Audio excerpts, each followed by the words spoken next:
So you may or may not have heard about Zerocash before. So the first part of today's talk will be about motivating what problem there is to solve.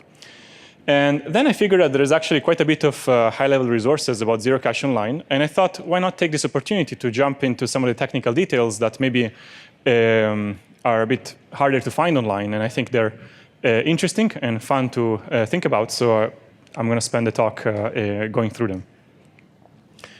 So let us first talk about what is the problem to solve. So today, transactions in Bitcoin at a very high level look like this. They're basically signed payments. You can think about there is a from field, a to field, an amount, okay? And there is an authorization, which is basically the signature of the sender. That basically says, I am Alice, and I authorize the transfer of 3 units of currency, say 3 Bitcoins, to Bob, okay? And each payment kind of looks like this, except that the sender and receiver and the amount may change, okay? So maybe Scrooge sends to Donald 5 Bitcoins and so on and so forth, okay? In particular, as I made exceedingly clear in this diagram, every payment transaction reveals 3 pieces of information: the sender, the receiver, and the amount. To some extent, that's the basic information of a payment. And the premise of this talk is sort of thinking about whether this is fine or not, okay? So to some extent, when Bitcoin was introduced, now it's starting to be like 9 years ago, it felt like a very reasonable thing to do. But if you sit down and think about it, revealing every payment, sender, receiver, and amount is not a very good idea. And now I want to spend 2 slides to convince you of that, and then we'll see what we can do about it, okay? All right. So the first point I want to make is the fairly obvious one, that payment history reveals lots of information.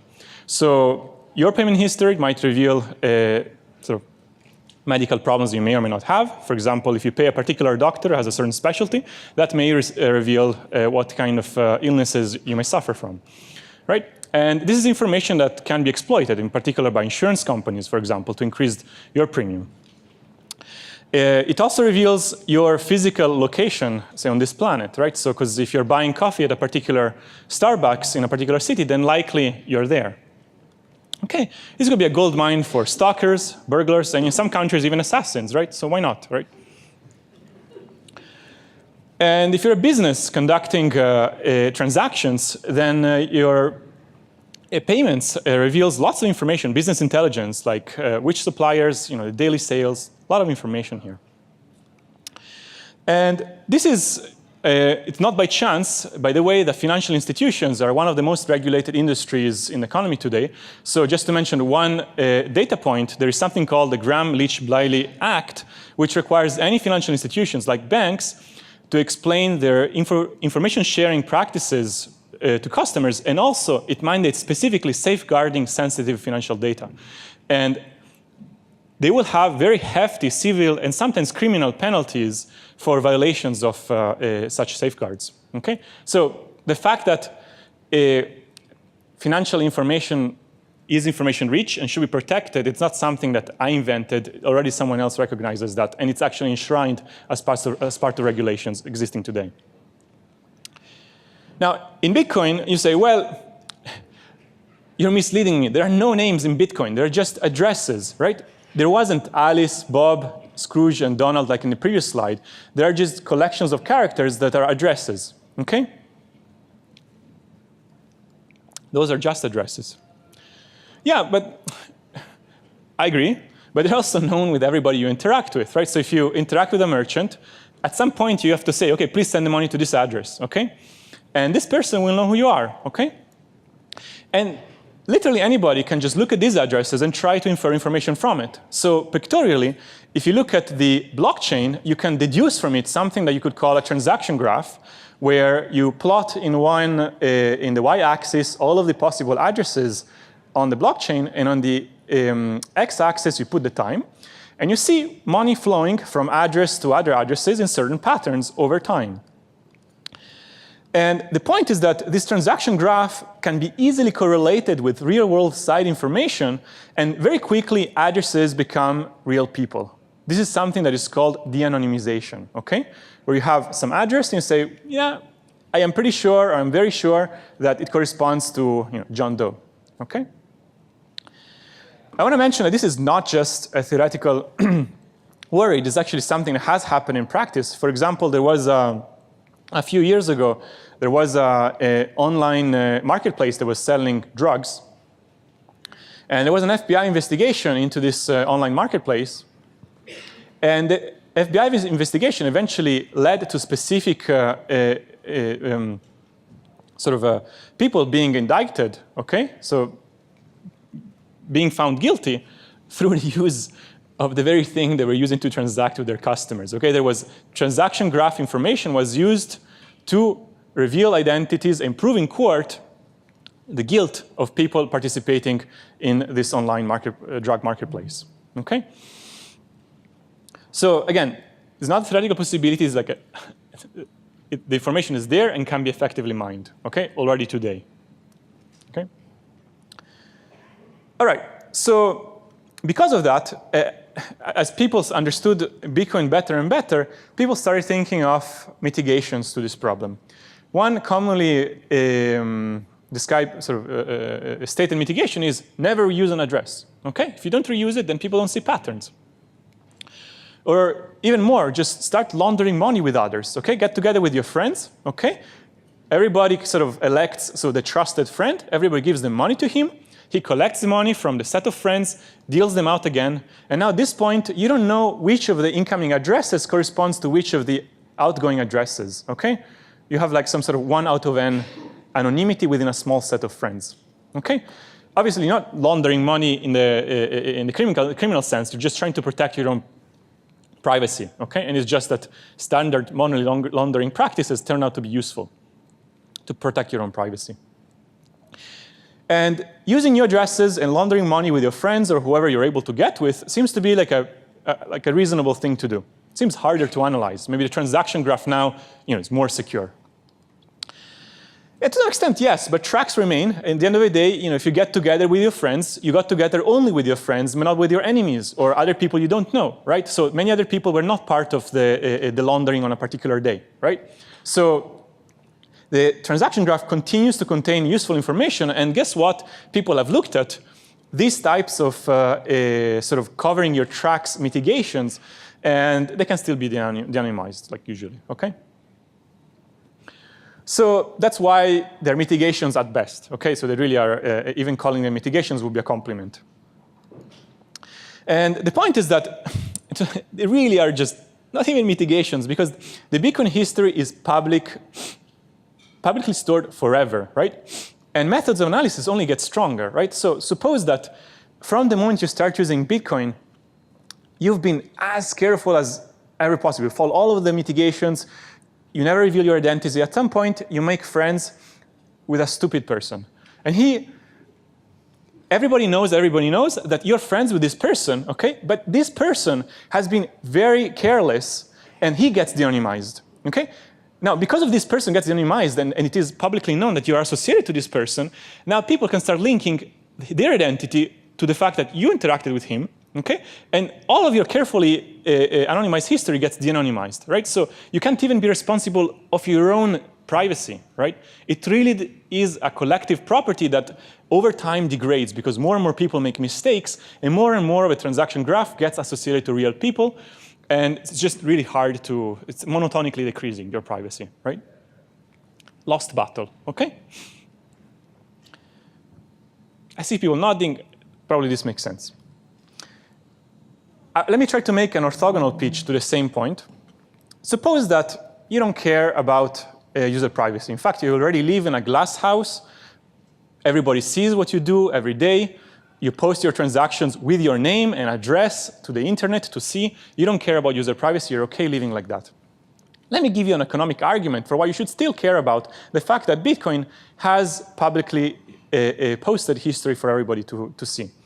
There's this notion the economic notion called fungibility. That a dollar is a dollar regardless of its history. What does it mean?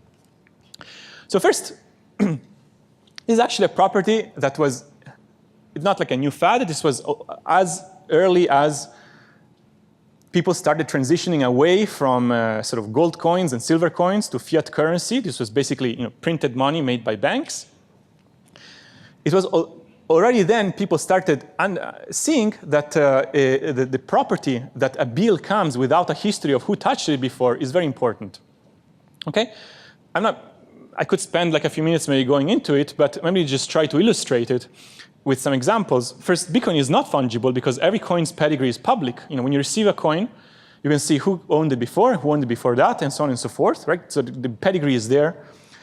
And it has very dangerous consequences. In particular, the value of a coin is even ill-defined. Because different people might value the same coin differently because they interpret the history in different ways. Maybe the history goes to a particular country, which some person loves and a different person hates, right? So the same coin is valued differently. Now, the same person will even value different coins differently, right? And as a general heuristic, coins that are just mined, they don't have any history. They're more valuable because they have a more universal currency, right? More people are willing to accept them at their face value because they're not compromised in any way. They're not tainted. And then already in Bitcoin, we see some centralization of the notion of value where there are trusted parties that will come up and say, I vouch or insure your coins. If people are not going to accept them, I'll make up for the rest, okay?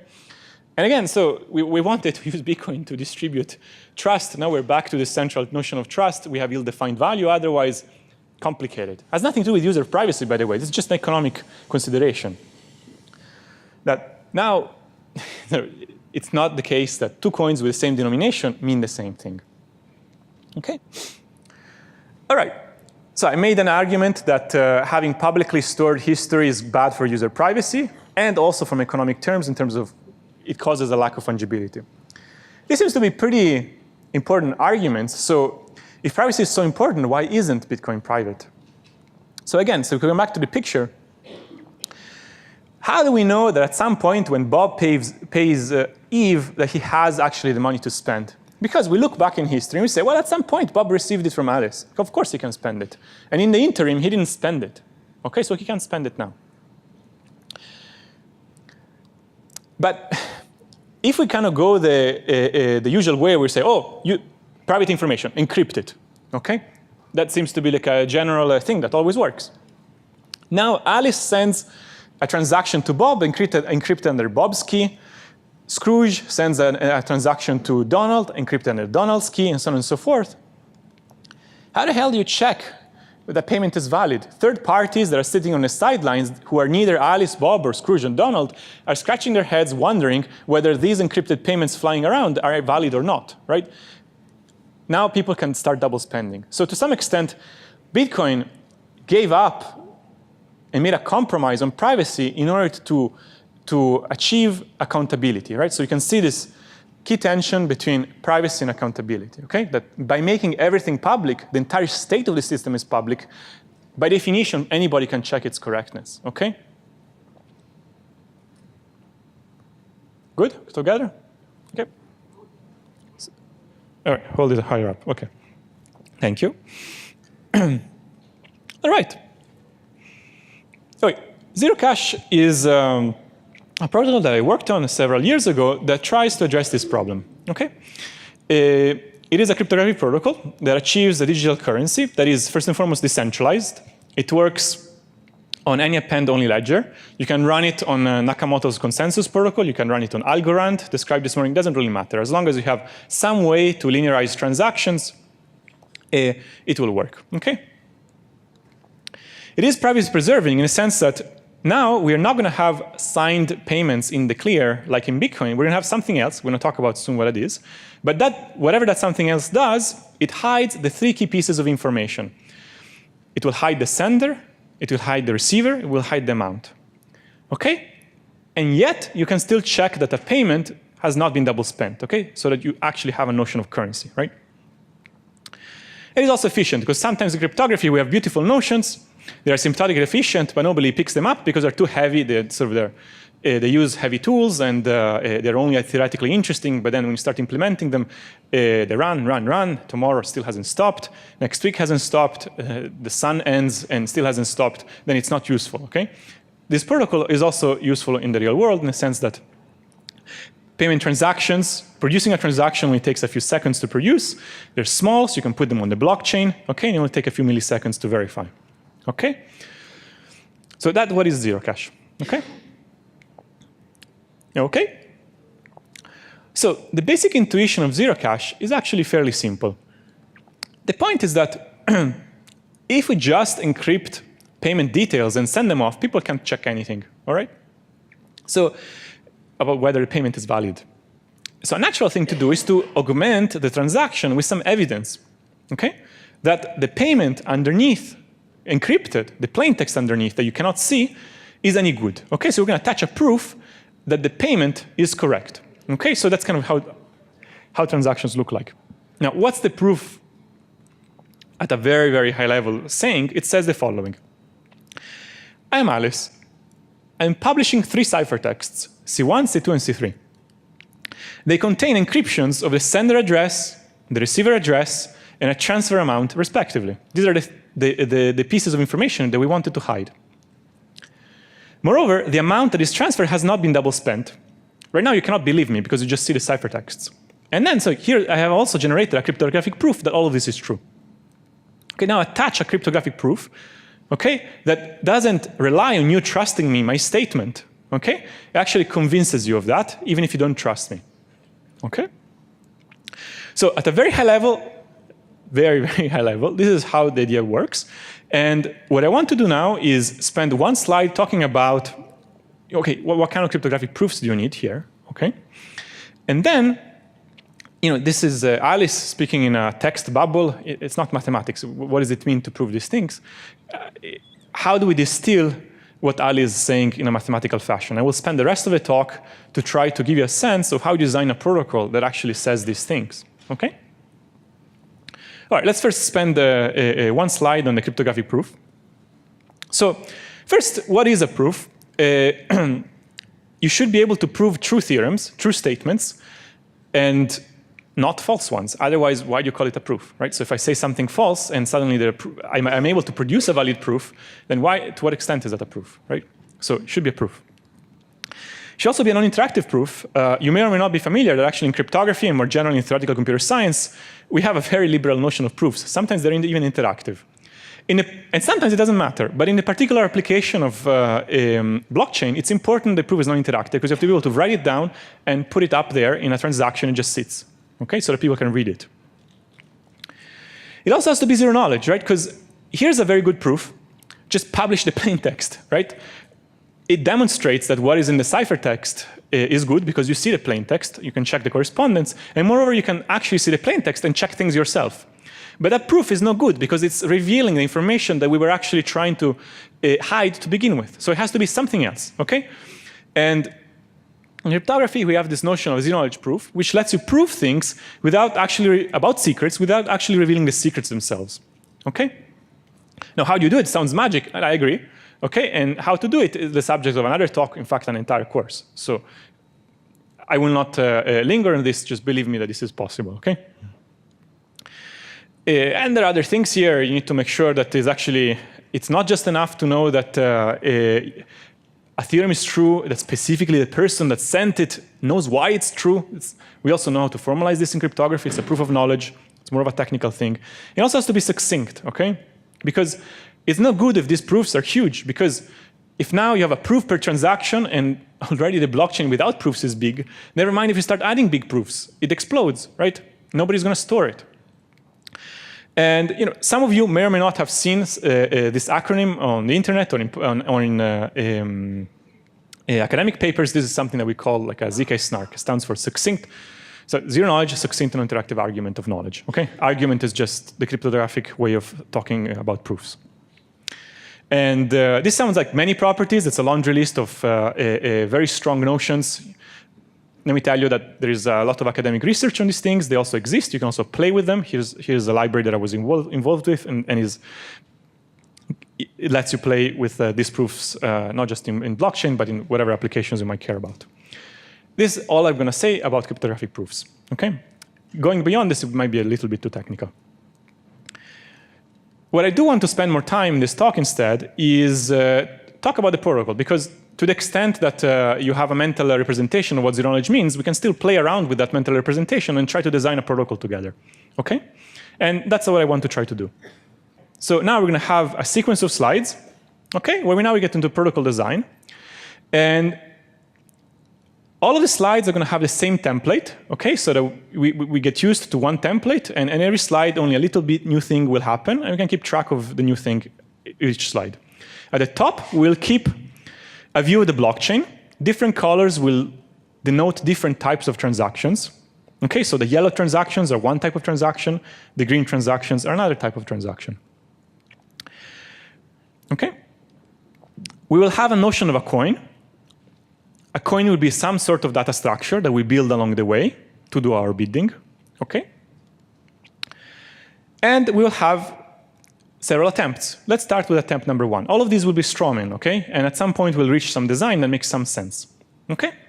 So let's try to build some intuition and start very basic and say, suppose that I start very simple and define a coin to be just some serial number. It's like a string, of numbers, of letters, or whatever.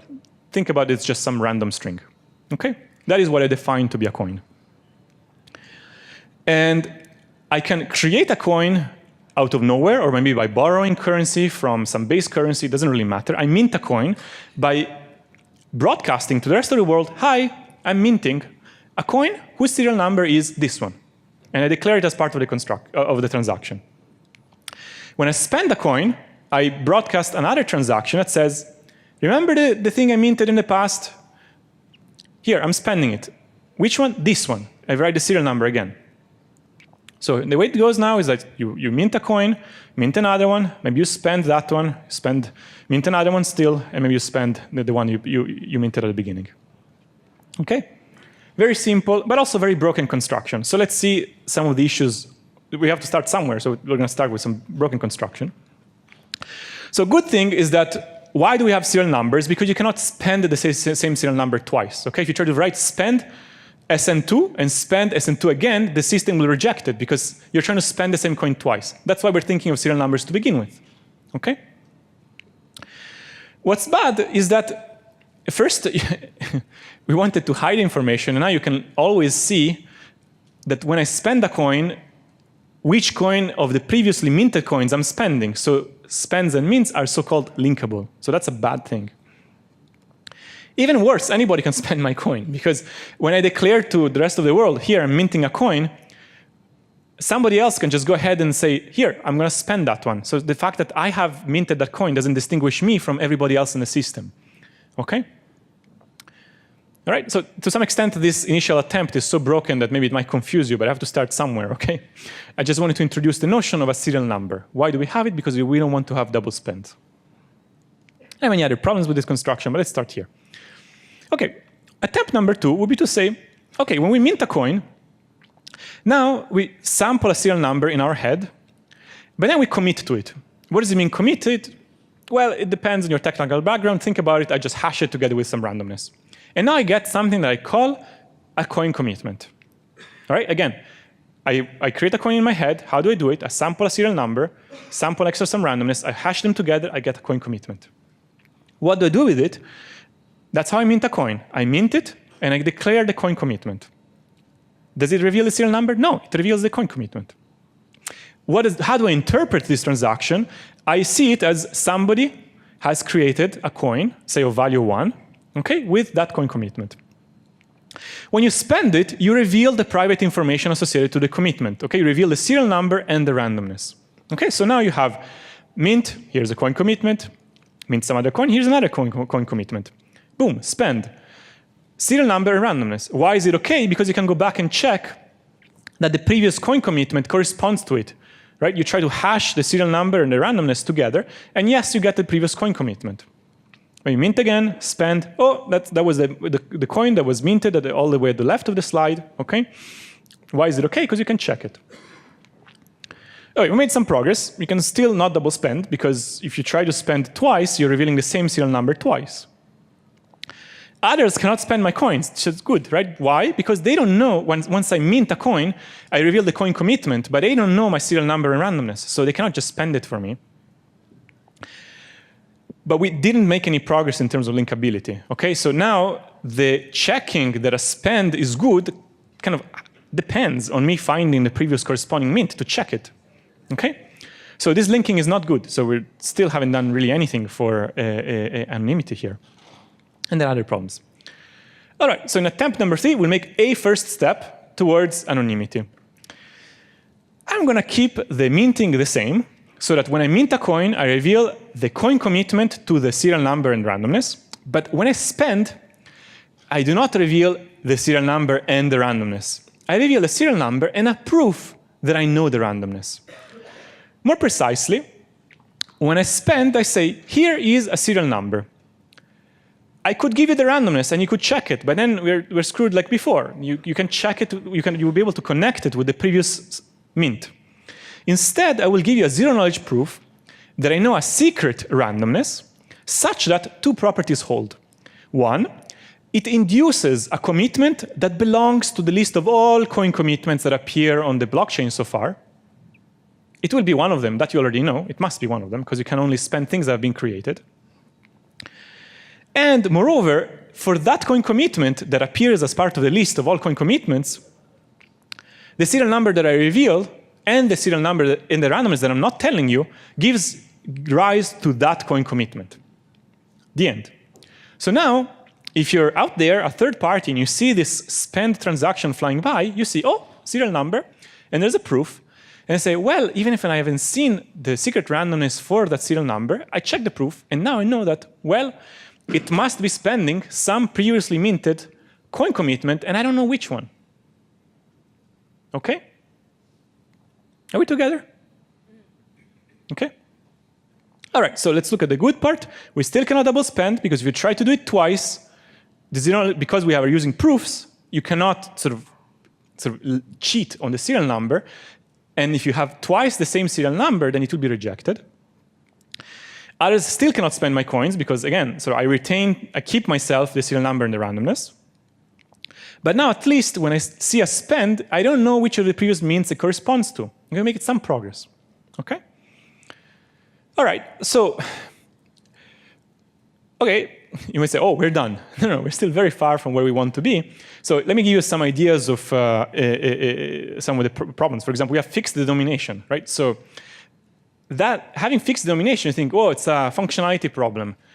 No, because if I want to pay somebody 15 coins or 5 coins or 3 coins, that changes the number of transactions that I do, maybe all in a burst, right? And the number of transactions that I make or are sent into the system all at once is to some extent a side channel on the amount. I wanted to hide the amount, right? That was part of the key pieces of information of a payment that I want to hide. So I have to introduce into this design the notion of denomination, okay? So let me do that in the next attempt. I'm going to start introducing variable denomination without worrying about privacy, and then we'll fix it in the next attempt, okay? So now I'm going to make the commitment a little bit more complicated, okay? We commit to the serial number and randomness, but also I also commit to the value, okay? And when I mint, I say, I am minting a coin of this value, okay? And I'm even giving you information to check the outer commitment. But I'm not telling you the randomness of the inner commitment and the serial number that gives rise to it, okay? And when I spend, I do something like before. I'm saying, here's a zero-knowledge proof that I know some secret randomness. Now there's going to be more randomness because I'm applying 2 commitments. So secret randomness R for the outer commitment and secret randomness S for the inner commitment. And like before, I will prove that I know some coin commitment that appears as part of a list of all previous coin commitments. And it is consistent with the serial number that I am revealing and the secret randomness that I'm thinking about, but I'm not telling you. So I mint a coin of some value. I mint another coin, potentially of a different value. I spend, and I reveal the value of the coin. Mint again, spend. We are still at a situation where we cannot have double spends because they would induce twice the same serial number. Others still cannot spend my coins. Spend and mints are still unlinkable, but actually we made no progress in terms of functionality, in terms of anonymity, because now actually I can distinguish when I see a spend of value 10, I actually know that it can only come from mints of value 10, right? So to some extent, my anonymity set is not all of the coin commitments before, but only the ones with the denomination that I'm currently revealing. It seems like we made a bit of a step backward, but it's only temporary, okay? Because at least now we have a notion of variable denomination, and the next slide, we want to take care of it, okay? And I want to say that to some extent, the problem of revealing, so why do I have these issues? Because when I spend, I reveal the amount. Why do I reveal the amount? Because I wanted to use the coin. So to some extent, this design is thinking about it as some sort of symbiosis between a base non-anonymous currency that you lend from, you go into the secret currency, you have this, you mint something, then you kind of hang around for a while, and at some point you spend, right? And it's unlinkable. But how do you spend? You kind of bring it back to the base currency. Why did you do it? Because there was no notion of an address, right? So what I want to do now is I want to hide the sender as well. And I need to introduce the notion of identity, okay, to do that. Because if I want to pay you, then I have to talk about what you is, right? All right. So again, we need to hide value, and we will do it by introducing as part of this scheme the notion of an address. So now the notion of a coin becomes a tad more complicated. At the very bottom, where before we had the serial number, now we have another quantity, row. I'm going to call it a serial number seed. It's not a serial number, but it's related to the serial number because it will help us compute it. How? Like this. We take the serial number seed, and we combine it with the secret key. Technically, it would be a pseudo-random function. Doesn't really matter. Think about it as a hash, okay? And from the secret key and the serial number seed, we derive the serial number, okay? Which secret key? Well, it's related to the public key, okay? Which is part also of the coin now. You see at the bottom, I'm also saying that the coin not only has a value, but also has a public key associated to it. So there's an owner. Okay, so I am an owner of the coin, not just because I know the secret randomness for it, but also because I know the public key and the secret key for it. Okay, so this is going to be the hardest slide of the talk, but given that we had 5 steps to get here, everything is going to be relative to the previous ones, and if you follow the previous ones, everything is going to be fine. Okay? So now I keep the minting the same as before. Okay, I still reveal the coin commitment, I still reveal the value, and the inner commitment, okay? But I'm not revealing the serial number or the address for that matter, okay? So when you coin different coins of the same denomination, but different addresses, you cannot distinguish them, okay? Now when I spend, I will prove a few more things. I say, here's a zero-knowledge proof that I know many secret things. I know a secret coin commitment, a bunch of secret randomness, and public and secret keys, such that like before, the coin commitment should have appeared at some point on the blockchain. Okay? And like before, whatever I'm thinking about should be consistent with the data structure that I put down, which means that if you take the public key together with the serial number seed, you hash it together, and then you hash together with the value, you get the coin commitment.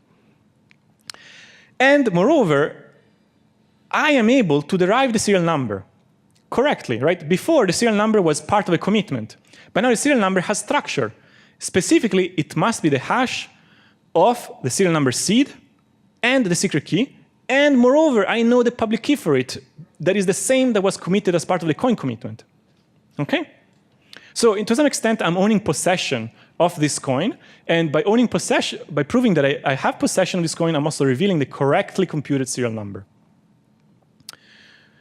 All right. So when I mint, I just mint as before. When I spend, now all you see is the serial number, the value, and the proof that when you see the proof, you say, okay, well, it probably means that that serial number was computed correctly based on some secret key and public key that was already committed to back when generating the coin commitment some time ago. Again, so we cannot double spend as before. Others cannot spend my coins. Spend and mints are unlinkable. And there is variable denomination like before. But we didn't really use the address, okay? So I introduced the address, we were proving good things about it, but I didn't really use it, right? So who am I paying, right? So when I spent the coin, I still basically send it back to the base currency. You see it? Like when I'm spending, I didn't really send it to anybody.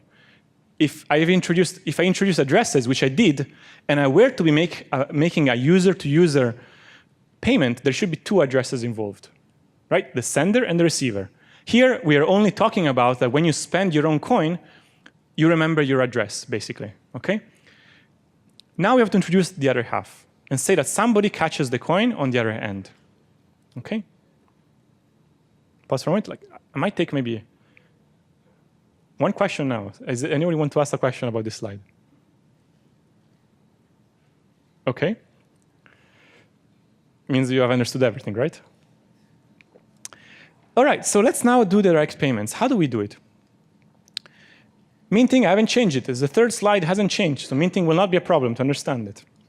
But when I spend, think about it. When I spend, I am destroying my coin, but if I want to pay somebody else, what I should be doing is I create a coin for them. What does it mean to create a coin? Well, you're minting it for them, right? That's the process of minting that we already understand. So that's what we're going to do. When I spend, I reveal the serial number for my coin that I'm destroying, and I also reveal on the fly, as part of it, the new coin commitment for the coin that I'm producing for the person that I'm paying, okay? And you think, well, if you mint the coin for them, wouldn't you be able to spend it also for them? Because you know the secrets for it. Well, but look up there, the serial number, I can create the coin just by having the public key, but I don't know their secret key. And therefore, I cannot predict their serial number, and therefore I cannot spend it for them. So I can mint a coin in your name, but only you will be able to spend it. That's why there is this asymmetry, that the public key is kind of baked as part of the coin, so that I can create coins in your name. But the serial number depends on the corresponding secret key. And if I don't know your secret key, I cannot spend the coin for you. Therefore, it is fine for me, in my spend transaction, to burn my coin and mint a coin for you in your name. That's why we have these two parts of the data structure that are asymmetric. One depends on the public key, the other one is on the secret key. Therefore, once we put these two things together, when now I prove, what do I prove? I prove that I know a secret coin commitment, my coin commitment, and all of my other things, such that all my stuff is fine. This is stuff from the previous slide, by the way. It says my coin commitment appears in the list of all previous coin commitments. My coin commitment is well formed relative to my secrets. My serial number is computed correctly, okay? But now I also have to prove knowledge of your secrets, the ones of the receiver. And I have to prove that I correctly computed the new coin commitment, right? It's not garbage, okay? And that the value is preserved, right? At some point, I need to prove that financial invariants are preserved, right? That the new coin that I've minted is the same value as the coin that I've burned. Notice that now in this process, I have not revealed the value that was transacted. So even though I minted a coin of a particular value to borrow currency from some base currency, now in transacting, you don't see it. So whether I transacted 1 Bitcoin or 10 Bitcoins, all spend transactions look the same. All of them reveal one serial number for the coin that was destroyed and one coin commitment for the new coin that was generated. Okay, so now I have direct payments. All right? So again, mint, mint, mint, and at some point you spend. It's not clear how much was transacted or who was involved. All I know when I see the proof is that somebody had some address and some secret key, burned a coin, created a new coin with a new public key. I don't know any of those things or even the value, right? But I know it's good because if it wasn't good, then the same serial number would have appeared somewhere else on the blockchain, okay? And you continue like this. And again, so you cannot double spend, others cannot spend my coins, spend them linkable, and so on and so forth. And now it's the first time that we see that how to hide sender, receiver, and amount. And you say, well, how does the receiver receive all this secret information? It's not part of the transaction. Well, I don't know. It depends. You can send it via Signal if you want. You can call them up on the phone. You can send them, I don't know, some certified mail. Or you can even encrypt it and put it as part of the transaction under their public key. It doesn't really matter how you tell them the trapdoor information for their coin. Okay? And yeah, now we're basically over the hump. It's all smooth sailing. Say, well, you know, what if I have two coins and want to merge them, or I have one coin and want to split it? Yeah, you do the same things over and over. Instead of doing a spend, you can do a pour. You burn two coins and you create two coins, right? And maybe you must own, of course, the 2 input coins, but the 2 output coins maybe is in your name or in somebody else's name or whatever, right? So 2 different people. And in a zero-knowledge proof, you will say that you burnt coins properly and you created the new coins properly, and the balance across all of them is preserved. And that's how you do it, okay? And you have one single transaction type for simple payments, joining coins, splitting coins, making change for yourself, paying transaction fees, and so on and so forth. Okay? Yes, question. Thank you. It seems like when you burn a coin, then that's still a list of prior commitments, right? Yeah? You create a new coin, it's not yet. No, that you will have to include newly created coins as part of this process as the list of all created coins. So all coin commitments, whether they're parts of mints or poors, appear as part of that list. Okay, so you just add it to the tail of the list of commitments as Yeah, as the system plays, all coin commitments that have ever appeared are defined to be part of the list of all minted coins. And when you prove that your coin is spendable, you're proving that your coin commitment belongs to some previous mint or some previous poor, okay? But you're not revealing which one. Oh, by the way, that's the best you can hope for because your coin must have come into existence at some point, right? So the first 5 users of the system, we can only prove that, so I'm the 6th transaction in the system, I can only prove that my transaction is none of the previous 5 transactions. 2 years later, I will be able to prove that it's not any of the millions of transactions before, right? So the anonymity set monotonically increases.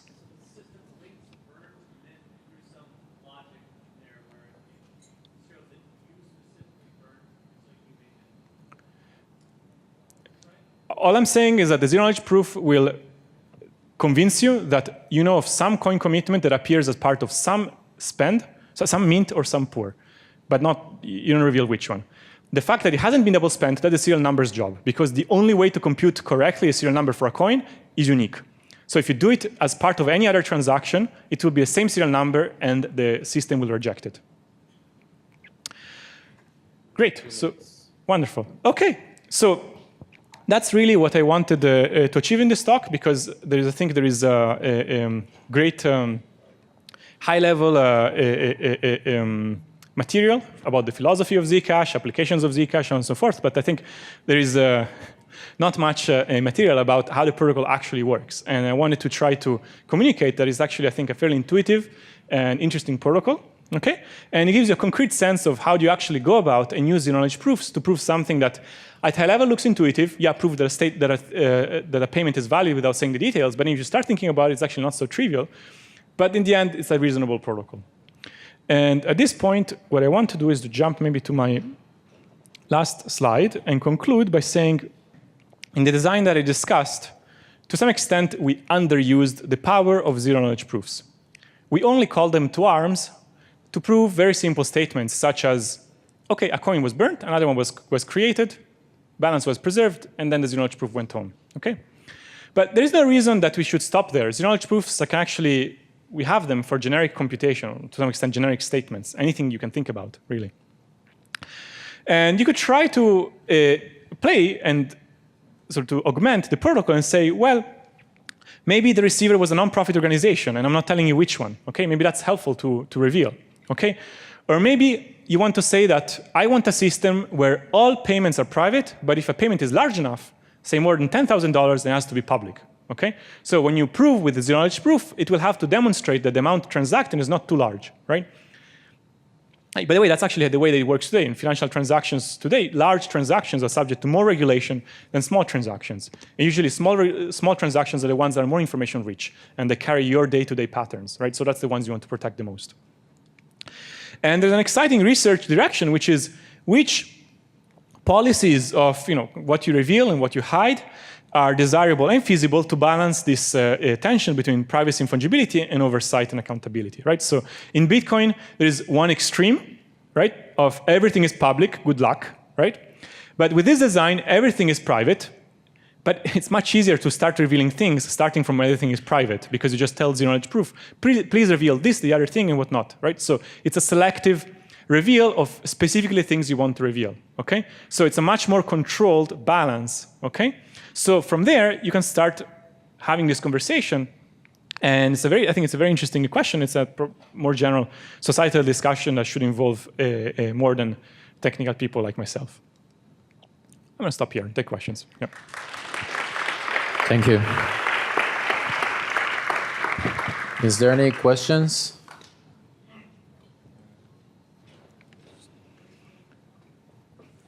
We can take one question. So one thing I didn't understand is in the commitment, if I spend a coin, I create a new coin for the next person, but what prevents me from using it again? I didn't see, because it's still in the history, right, the commitment? So when you spend your coin, you reveal its unique serial number. So if you try to spend it again, even with transacting with somebody else, you will obtain the same serial number. So the transaction that you try to broadcast will contain the same serial number, and the system is like, come on, I'm not like let you do that. You already sent a transaction with that serial number. Okay, cool, thanks. Yeah. Thank you, Ale.